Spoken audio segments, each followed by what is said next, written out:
үземнең әниемнең әнисе укытучы булып эшләде, гомер буе укытучы булып эшләгән. Шул якларда инде Акҗигит кенә түгел, Акҗигит бит инде ул Чуаш якларына якын. Шуңа күрә менә Чуаш якларында да татар авыллары булган җирләрдә ул татарча укытучы булып эшләгән иде. 29 яшендә үлеп китте. Без әби белән калдык инде.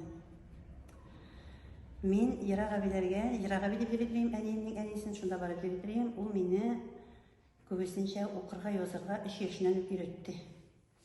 Монда килеп төпләндек. Мин монда рус класслары да бар, татар класслары да бар инде. Мин кирдем татар классына укырга, чөнки мин Акҗигит мәктәбендә 2 классны татарча бетереп килгән идем.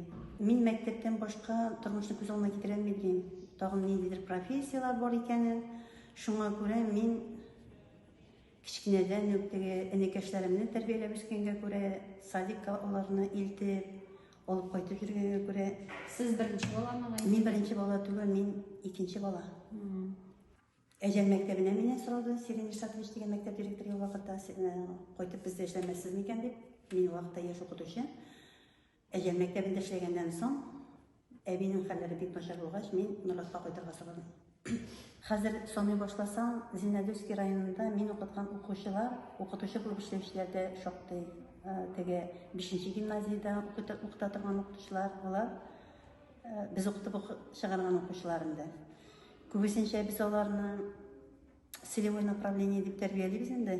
Но аларның күбесенә шәһәрдә урнашып каласылары килә, шуңа күрә күбесе алар шәһәрдә калды инде. Завуч итеп куйганда миңа 40 яшь иде. Кичеккенә балам 1нче класска укырга кергә җыйнады ул җана. Олысы 9нчы классны бетергән иде. Мәктәптә миңа караганда да тәҗрибәлерәк укытучылар ул вакытта бар иде. Күп иде.